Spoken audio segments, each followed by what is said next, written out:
बक्सर वाले महाराज जी, पूज्य श्री मामा जी महाराज कहते थे कि ठाकुर जी के श्री अंग में वामांग श्री किशोरी जी का है।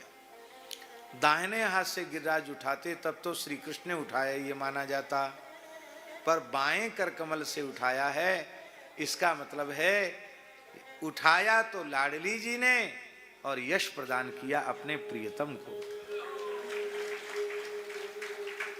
एक दूसरा भाव कि ठाकुर जी ने गिरिराज उठाया ही नहीं, तब ये गिरधर गोपाल कैसे हो गए? जब ठाकुर जी ने गिरिराज जी उठायो ना तो बाबा भयभीत है वात्सल्य के कारण। बाबा ने कही सांडिल जी सो पुरोहित जी, ये लाला ने गिरिराज तो उठा लियो, पर ये है तो बड़ो सुकोमल, पता नहीं कब बरसा रुकेगी, तब तक गिरिराज उठानो पड़ेगो। तो या लाला में बल की कमी नहीं पड़े, ऐसो कछु उपाय करो। शांडिल जी बोले इसका एक ही उपाय है, इनकी आह्लादनी शक्ति वृषभानुनंदिनी कीर्ति कुमारी श्री राधा रानी हैं, उनकी सहचरियों के सहित इनको सिंहासन पर सामने विराजमान कर दो, उनकी दृष्टि इन पर पड़ती रहेगी और ये उनको निहारते रहेंगे, तो या लाला न भूख लगेगी न प्यास लगेगी, न या में बल की कमी पड़ेगी। तो सब ब्रजवासी तो 84 कोस के गिरिराज जी की छाया में ही है। तुरंत किशोरी जी का सिंहासन सामने विराजमान किया गया। ललिता, विशाखा, रंग देवी, सुदेवी, तुंग विद्या आदि सब खड़ी है गई, छड़ी छत्र चमर लेके।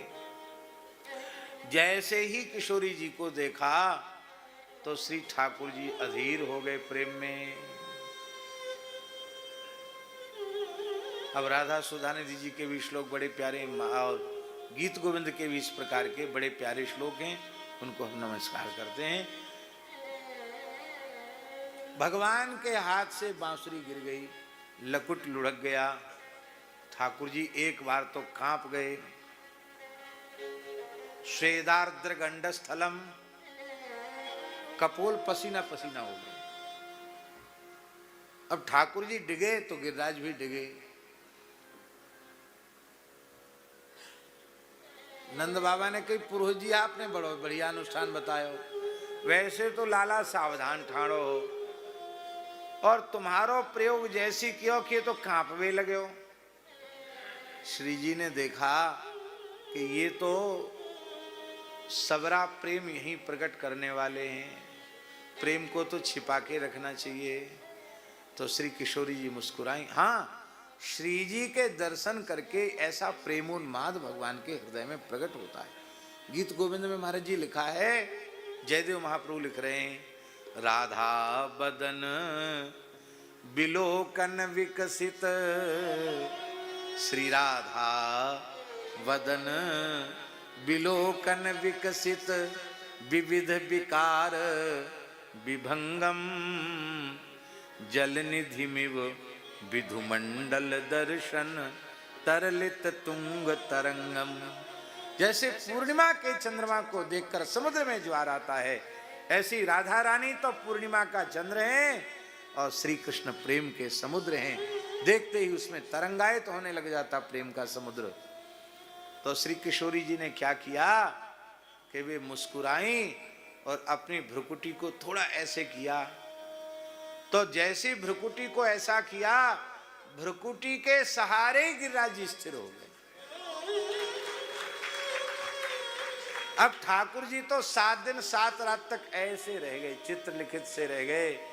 बस आज श्याम आजू अपने प्राण जीवनधन को निहार रही हैं और श्री लाल जी अपनी प्राण वल्लभा को निहार रहे हैं। ये 7 दिन 7 क्षण के जैसी व्यतीत हो गई। किसी को भूख प्यास नहीं, गुरु जी किसी को भूख प्यास नहीं, सब श्री कृष्ण को निहार रहे हैं, सब राधा रानी को निहार रहे हैं,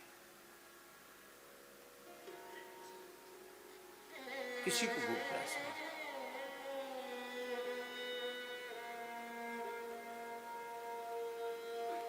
और आश्चर्य की बात यह है कि प्रत्येक ब्रजवासी को अनुभव हो रहा है कि श्री कृष्ण मेरे सामने है। नहीं होना ये चाहिए कि जो बगल में खड़े उनको बगल में दिखाई पड़ना चाहिए, जो पीछे खड़े उनको पृष्ठ भगवान का दिखाई पड़ना चाहिए। लेकिन सर्वतः पाणिपादोस्य सर्वतोक्षि शिरोमुखम सर्वतः श्रुतिमन लोके सर्वम आवृत्य तिष्ठति विश्वतश्चक्षुरुत विश्वतो मुखो विश्वतो बाहुरुत विश्वतस्पात संबाहुव्यान धमति संपतत्रैर्द्यावा भूमि जनयन देव एकः। भगवान ने अपनी भगवत्ता का परिचय दिया। इसलिए रूप रसिक भक्तों के लिए तो मौज आ गई। 7 दिन तक प्रेमियों ने प्रेमास्पद को निभारा और प्रेमास्पद ने अपने प्रेमियों को निभारा। सांबर तक मेघ थक गए, वर्षा बंद हो गई। भगवान ने गिरिराज जी को पुनः स्थापित कर दिया और स्थापित करने के बाद अब गोपियों ने भगवान कृष्ण की भुजाओं की पूजा की। इन भुजाओं ने ब्रज की रक्षा की। जब श्री कृष्ण की भुजाओं की पूजा हो रही थी तो ठाकुर जी ऐसे देख रहे। अब हमारे तो ऐसे हाथ नहीं है। ये लोग क्या कहां जाते हैं? जिम में जाते हैं। जिम वाले ऐसे देख। तो भगवान भी अपने ऐसे देख रहे थे, मांसपेशियां देख रहे थे। गोपी बोली, श्याम सुंदर कान खोल के सुन लियो। जैसे तुम्हारो स्वभाव है ना, तुम्हें काऊ जीव को अहंकार सहन नहीं होए, हमारो स्वभाव है, हमें तुम्हारो अहंकार सहन नहीं हुए। काय बात को गर्व कर रहे हो? अपनी भुजान माऊ काय को देख रहे हो? ठाकुर जी इन भुजान ने ब्रज को बचायो। गोपी बोली, इन भुजान में बल कहां से आयो? इतनी शक्ति कहां से आई भुजान में? बोले, कछु माखन को बल बढ़ो। हमारे घरों में माखन मिश्री चुरा चुरा के नहीं खाया होता तो इतनी शक्ति कहां थी जो गिरिराज उठाते। और कछु गोपन करी सहाय, ग्वाल वालों ने लठिया लगाई हैं। भैया जी, एक दल ने कहा सखियों के कि कछु माखन को बल बढ़े, दूसरे ने कही कछु गोपन करी सहाय। पर श्री किशोरी जी की जो अंतरंग सखी हैं उन्होंने अंतिम निर्णय दिया। ये सुप्रीम कोर्ट का निर्णय है। बोले, श्री राधा रानी की कृपा सो गिरिवर लियो उठाए। इस भाव को श्री जयदेव महाप्रभु जी ने भी दिया है।